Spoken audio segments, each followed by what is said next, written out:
Hello everyone and welcome back to the channel. Today we'll be discussing a new what if. Imagine if a key character of Dragon Ball never got the chance to be born. Piccolo. He may not be the strongest, but he did have some important moments during the Dragon Ball story. I wonder how it would all change if the moment he was born was prevented. Meaning King Piccolo didn't get the chance to spit out an egg in time. How could the story be affected with us taking Piccolo away from the equation? Would it end good or bad? Will it benefit or hinder the Z fighters? All that will be answered in this part of What If Piccolo Was Never Born. Now this what if is the first what if I have ever made. Not on this channel but my last what if channel. If you want to see the original series, I will have a playlist linked in the description of this video so y'all can see how it played out and when I made it 4 years ago. Warning, very bad quality and my voice was very different. But hey, 4 years have passed. I got a better voice, learned how to make good videos, and better in my storytelling. So, let's see how I will remake my first ever what if series. Also, if y'all are interested, I own a Discord server for anyone who wants to join and talk more about Dragon Ball with me and other viewers. Maybe give us some of your own ideas of what ifs, and maybe in the future, I could do them. Check the link in the description down below. For today's question of the video comes from Daquan Davis 3150. And their question is, what is your favorite Saiyan form that is canon, non-canon, and fan-made from over the years? Now, okay. Favorite canon form, Super Saiyan God. That was gonna be my favorite one all the time. Now for non-canon, I'm trying to think of any forms that isn't technically canon, but the only one I could come up with in my head is False Super Saiyan, because I can't think of anything else that isn't non-canon that's a Saiyan transformation. So honestly, that would have to be my favorite non-canon form. I like the False Super Saiyan form. I think it would be a pretty good idea if they use it in the actual story to have a build up to Super Saiyan. I think my favorite fan-made form would have to be, I kind of see this a lot in what ifs, and I don't know what people exactly call it, but it's when like Goku and Vegeta fuse, when they have their Master Ultra Instinct and their Ultra Ego forms, and they kind of get a mixture of the two transformations. I don't know what people call that. I see it with Vegeta and Gogeta. I think that's pretty cool. I don't understand how it makes sense, but I think it's cool. I think it's a cool transformation, I guess. Thank you so much for your question. If you would like to be featured in my next video, just comment down below your question, whether it's about Dragon Ball, another anime, or personal, and maybe your comment will be picked for the next video. Without further ado, let's dive into the first part of What If Piccolo Was Never Born. Beginning at the moment where Goku would defeat King Piccolo by charging right through his chest, and like we said earlier, this wound would instantly kill King Piccolo, not giving him the chance to spit out an egg to spawn in Piccolo Jr. At first, this could be seen as a good thing, at least for the remainder of the Dragon Ball story before getting into Z, but this will have a very negative effect. So stating the obvious here, without Piccolo Jr, this means that Kami would die since his other half permanently died and wouldn't be connected to Piccolo Jr, keeping him alive. This will also turn the Dragon Balls into stone and not usable anymore. This will also mean that Kami cannot resurrect the dragon for the Dragon Balls, meaning that the Z fighters that died by King Piccolo and his minions would stay dead.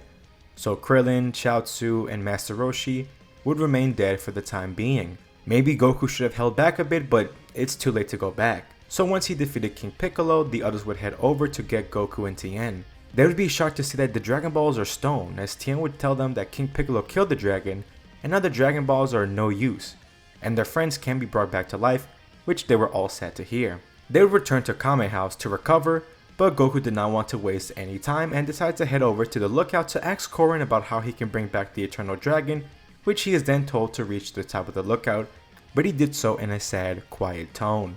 Goku didn't understand why Korin was so quiet, but he dismissed it as he continued his journey to reach the top of the lookout, determined to bring back Shenron and revive his friends. However, once he made it to Kami's lookout, he would only see a saddened Mr. Popo, as Goku would then learn about Kami and his connection with Demon King Piccolo, and now he was the only one that could revive the dragon, but with him dead, the Dragon Balls cannot work anymore. This breaks Goku, realizing that his dead friends can't be brought back, and worst of all is that he was the reason that Kami is dead. He would definitely be very torn up about it. Sadly, this would have to be the reality that they live in, as Mr. Popo doesn't know about Kami's alien origin until Piccolo and Kami found out in the Saiyan saga.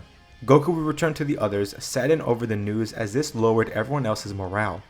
But I would say that Yamcha would be the one to try to motivate Tien and Goku that they must keep training to grow stronger, so that something like this would not happen again, as now they cannot rely on the Dragon Balls anymore. After some grieving, Goku brings Yamcha and Tien to the lookout, so they could all do their training under Mr. Popo. Now Goku grew from a power level of 260 to 360 in 3 years training alone, but this time is very different. One, Goku isn't alone now and has Tien and Yamcha, who are skilled fighters in their own right. Also, their attitude now with no more Dragon Balls, they would take their training very seriously, as now if they die they won't be coming back. All three of them would train intensely for the 3 years, even hopping into the time chamber altogether. Now they wouldn't be able to stay in a full year since they would run out of food, but I think they could manage to do at least 6 months before having to leave, and I think they would do that 2 times to get a whole extra year worth of training. Now with 4 years of training under their belt, together here are their power levels. Goku went from 260 to 750, Tien went from 145 to 600, and Yamcha being close behind Tien going from 102 to 575. They all do wonder how Goku manages to keep ahead of both of them. It was because of his Saiyan biology, but they don't know that Goku is an alien still.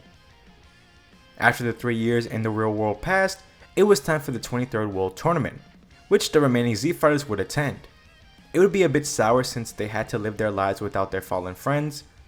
Also, a romantic spark would begin between Yamcha and Bulma since they have been apart for so long. A good thing here is that there is no Piccolo Jr. threat, so the group could enjoy this tournament like any other. Goku, Tien, and Yamcha were excited to participate as they wanted to test each other's skills, even though they have been training together non-stop for the last few years. Some of the matchups would change since there is no Krillin, Kami, and Piccolo Jr. They would just be replaced by some random fighters. Tien vs Tao would be very anticlimactic as Tien is much more powerful than Tao, so this fight would be heavily one-sided and Tao would even be able to touch Tien. Goku's match against Chi-Chi would be very much the same. I don't think he would reject her even in this grimmer timeline, but later on would really explain to her how training, to him, is very serious. Yamcha wouldn't be humiliated by Kami and would easily win his first round, moving on to the next match. Next match would be Goku vs Tien, and this would be a much more intense fight with the fact that the two of them are much more powerful this time around. They will remove their weighted clothing and everything, still having to hold back to not endanger everyone's lives, but they would still be shooting key attacks and moving so fast that no one besides Yamcha could really see them. It would be all a blur to them. No doubt this fight would make it look like their canon one was kids play, and eventually Goku still would end up winning the match. Yamcha would have another easy match winning against a normal opponent, but he is very hyped up to be in the finals fighting against Goku, and actually having a real match. This fight would be much closer than what most people think. Even with Yamcha being weaker than Goku, Goku would be a bit exhausted after his fight with Tien. This final match would be just like the fight with Goku and Tien, fast and powerful. Dashing across the arena, each blow clashing. They would even remove their weighted clothing to continue their fight as they remember the first time they met when they had their first match, as they wanted to actually settle the score between the two of them. After a good close fight, in the end it would still be Goku coming out on top, winning the 23rd World Tournament. After that, some things would play out the same, like Goku marrying Chi-Chi, but what changed is the relationship of the group. They wouldn't completely go quiet on each other, as Goku would still train with Yamcha and Tien very often during the 5 years to keep up and not grow weaker. But their growth and power would grow less and less as they would use every resource they had on Earth. Even going into the time chamber wouldn't do anything for them, but they just kept training. Here I do see that Yamcha and Bulma would actually stay together, since this version of Yamcha is more serious when it comes to training and would really want to protect Bulma. So I don't see him acting out like how he did in canon, making him lose Bulma in the original story. With both couples, they would actually have their own kid around the same time, being Gohan and Trunks, with Gohan being the older of the two. Once they got around the age of 4, they would begin training their sons to make sure they could be strong and know how to fight to protect themselves, as they did not want to take any chances if any other threats would appear. But for the last 8 years, things have remained peaceful for the Z Fighters, even though they no longer have the Dragon Balls and at this point accepted the ones they have lost. In the other world, we would see the fighters we have lost and see what they have been up to for the last 8 years. They would explore the other world and continue their journey of training. They would have to accept the fact that they can be brought back, which sucks, but eventually they would live on with it, being happy to see that they have been brought closer together after their deaths. Kami would have been gone for a while as the others are not sure where he went, while Roshi and Chiaotzu eventually fully accepted that their time has come, and would actually stop training and just enjoy their time in the other world. But for Krillin, he wants to keep growing stronger after seeing all the types of fighters that are in the other world. When he did first arrive, he was like an ant compared to everyone else, but he stayed motivated wanting to grow stronger in power. He would hear about training with Kais. He would eavesdrop on hearing about the training of King Kai, and he decided that he wanted to train under him, sneaking his way to Snake Way and begin his long path to King Kai's planet. Once arriving, he would easily be able to make King Kai laugh and begin training under him, and this training would be very difficult for him. He did grow a bit stronger in his time in the other world, but he was not prepared for the 5 times Earth gravity on King Kai's planet. He would spend 4 years training with King Kai and growing quite close to him. He would learn the Kaioken and know how to use it pretty well. Good thing that he doesn't have a physical body because his kid body would not be able to handle Kaioken at all.